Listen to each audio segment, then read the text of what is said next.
Welcome to Keep Trucking Personal. I'm Tyler Keevy, a third-generation trucker, and my purpose is simple: to make sure the definition of trucking doesn't get lost in the culture this industry is drifting toward. This podcast is about real stories, the hard lessons, and the standards that built this business long before apps and algorithms. If you believe trucking is more than freight and its responsibility, you're in the right place. Let's get into it. Hey guys, welcome to Keep Trucking Personal. My name is Tyler and I'm your host.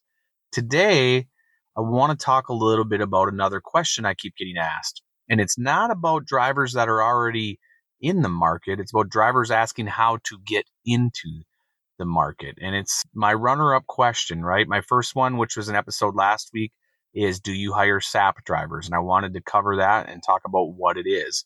And now it's how do I get my CDL? Or will you help me get my CDL? Or where would you recommend that I get my CDL and how? Those are the things that I hear a lot. And so obviously, you're thinking about becoming a truck driver. And there are some that are already in CDL school. And there are some that have just received their license. But many are just saying, where do I even begin? Like, where do I start? And it can feel overwhelming. And those drivers are asking questions. And there are so many schools. There are companies out there that offer things. There are contracts. There are recruiters. There are 100 opinions online. And so today I want to simplify the process and help you understand what getting your first CDL job looks like. Okay. And so first we have to go a little bit backwards, right? We have to look in the rearview mirror and understand that some things have changed over the last few years. And if you're getting your CDL today, you're required to complete the entry-level driver training. Okay. And that's the ELDT. And so before this became a law or into effect, you could go and take your permit and just take your road test at your own liberty. You would figure out how to source your own training, right? So in my case, I was able to learn in our shop how to back trucks. I was able to ride with my older brother, Derek, and get that hands-on experience. It wasn't regulated, okay? And so before anyone can just sign up to take their permit or road test, you have to complete that training, okay? And that training, that could be 3 to 6 weeks, right? So a typical school could be 3 to 6 weeks, 8 weeks maybe, depending on how the training goes. But you will take this training, right? So you have to go to a certified entry-level driver training location. And there now are lists of these schools that are approved. They have to be approved. The regulations have gotten tighter, but the goal is simple here with this process.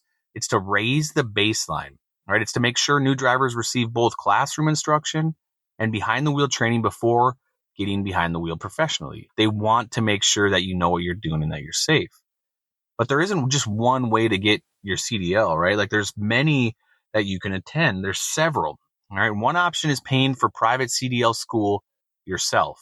And that could be cash. That could be cash and financing the tuition. Many schools already are partnered with a lender that's prepared to help, right? But so all cash or partial cash, money down, and then you finance the rest, or grants, veteran benefits. There's many things that help go towards your tuition. Another path is finding a trucking company that offers a school through either themselves or a trucking company sponsors the school. And there's a few benefits to that. And that's kind of the one I recommend. Some of these trucking companies still require you to pay for the schooling up front. And so they want that commitment. You can see why they want that. They don't want you to sign on a line and it's free, let's say, as long as you sign a 2-year contract. They want you committed. They want you invested. So you pay for this schooling. It's their school. And then once you're finished, you can get a reimbursement program. So they'll reimburse you weekly, monthly, biannually, however it works, but you get reimbursed. So you can technically get your school free. There are some schools that will do everything for minimal out of pocket, even pay you to attend it, and then you're under contract for a certain duration, right? And if you void that contract or you leave that company, then you could be held responsible for the cost of school plus penalties, okay? And so there's a few different ways to look at it, right? You can source and pay yourself. You can attend a school that you still pay for yourself, but you get reimbursed from a trucking company that sponsors that school. Or there are some companies that will pay for it in full, but you have a contract that you have to fulfill or you owe all that back plus penalties, right? And so neither option is automatically right or wrong.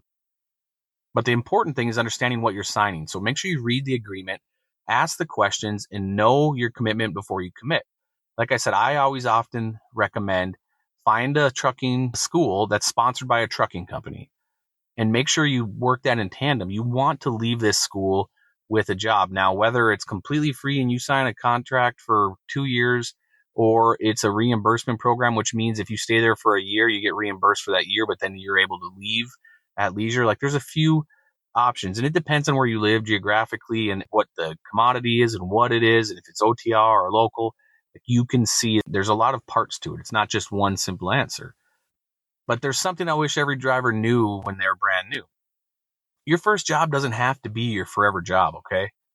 Its purpose is to help you build experience.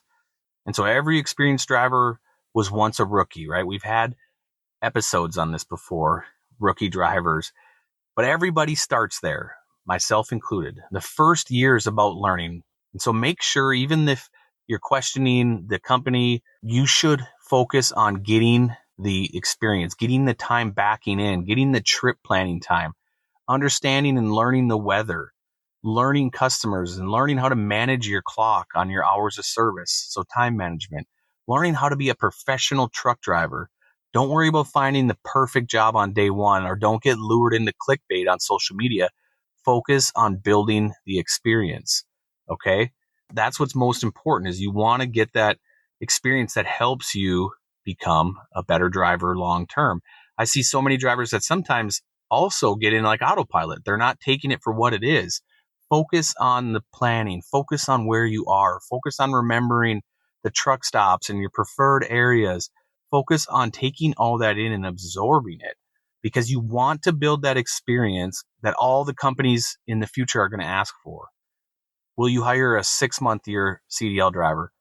Well, if you have a current job, you should run that for a year. You should get that experience when you're brand new, because a lot of companies that want experience also look at your job patterns. So if you've come into your 2 years finally, right? Many companies require that, and you've got 6 jobs, you're really hopping around, and people do take that into question. They want serious commitments. We want you to have a serious job and be successful, but you have to commit too.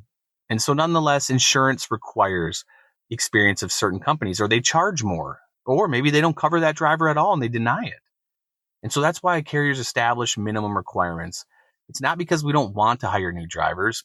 It's simply we just can't get the insurance company behind it. There's too much risk. Do not get discouraged if you hear not yet. Like, you don't have enough experience currently, but please reach back out in 6 months, 8 months. If there's a company you're pursuing, don't let up. Just keep building your experience. And so another important thing is your reputation starts on day one when you get that first load solo. And you have to start showing up on time. You have to be coachable, and you have to ask questions, and you should be taking notes, mental notes, taking it on your phone, voice memos. Find ways to make sure you have a way to build dialogue and something you can reference. Communicate, and communicate often. Nobody wants you as a brand new driver or expects you to know everything. They want you to build on it. They want effort. That's what they're looking for. They're looking for honesty. They don't want somebody that's misleading them. They expect you to learn. You have to be coachable. Those qualities will take you farther than pretending you have all the answers. And I can speak from experience when I see people that they almost act like they know everything. And that's hard to follow. That's hard to get behind. You don't have to know everything. You just have to be willing to learn.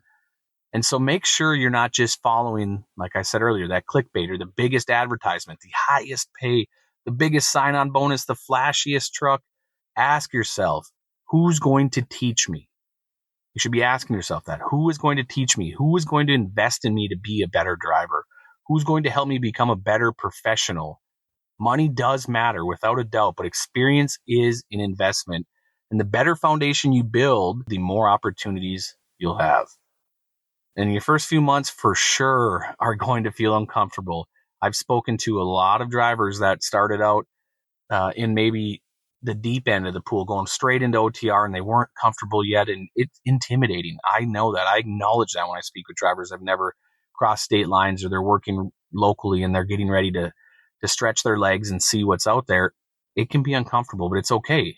That's why at our company, we bring you in with a mentor, one of our seasoned drivers. We want you successful. We want you to have options. not just in the office, but real drivers doing the real job next to you to give you options, to give you suggestions, to give you recommendations, or just to listen. Maybe you have a concern how you're securing your load. Just listen, but they'll hear you out. Every driver's been there, okay?